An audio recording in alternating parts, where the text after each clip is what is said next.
తెలంగాణలో ప్రత్యేక సమగ్ర సవరణ కార్యక్రమం ప్రారంభమైంది.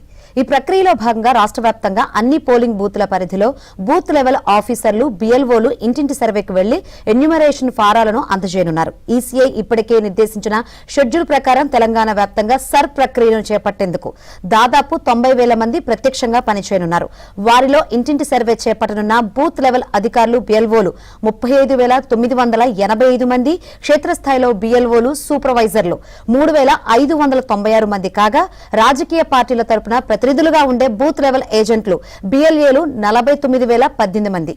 వచ్చే నెల 24వ తేదీ నాటికి ఎన్యూమరేషన్ ఫారాల్లో వివరాల నమోదును పూర్తి చేయాల్సి ఉంటుంది. ఇందులో భాగంగా బిఎల్ఓలు ప్రతి ఇంటికి కనీసం 3 సార్లు వెళ్లి వివరాల నమోదుకు సహాయం చేసి పూర్తి చేసిన ఫారాలను సేకరిస్తారు.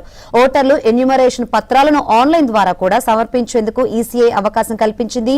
ఇది ఓట్ల తొలగింపు ప్రక్రియ కాదని, ఓట్ల స్వచ్ఛతను పెంపొందించే ప్రక్షాళన అని ఎన్నికల సంఘం చెబుతుంది. ఈ మహాకృతువు ఎలా సాగనుంది?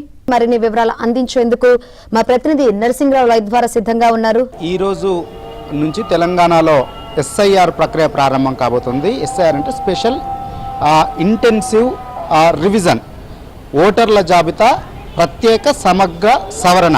అంటే ఒక రకంగా చెప్పాలనంటే ఓటర్ల జాబితాను ప్రక్షాళన చేసే కార్యక్రమం, శుద్ధి చేసేటువంటి కార్యక్రమం. 2002 ఓటర్ల జాబితాను ఆధారంగా ఇప్పటి వరకు ఉన్నటువంటి ఓటర్ల జాబితాలోని పేర్లని సవరించేటువంటి కార్యక్రమం. అంటే అప్పటి నుంచి ఇప్పటి వరకు సవరణ అనేటువంటిది జరగలేదు. సో చాలామంది ఓటర్ల జాబితాలో పేర్లు ఉన్నటువంటి వాళ్ళలో కొంతమంది చనిపోయినటువంటి వాళ్ళు ఉన్నారు, ఒక చోటు నుంచి ఒక చోటుకి షిఫ్ట్ అయినటువంటి వారు ఉన్నారు, ఒక చోట ఉన్నటువంటి ఓటర్లు ఆ ఓటర్ల జాబితాలో పేరు అదే విధంగా ఉండి మరొక చోటకి వెళ్ళిన తర్వాత అక్కడ ఓటర్ల జాబితాలో పేర్లను నమోదు చేసుకున్నటువంటి వాళ్ళు ఉన్నారు. ఈ విధంగా రకరకాల అంశాలపైన సమగ్రంగా దీన్ని ప్రక్షాళన చేయబోతా ఉన్నారు. సో అందుకోసము ఈ రోజు నుంచి ఈ ప్రక్రియ ప్రారంభం అవుతుంది.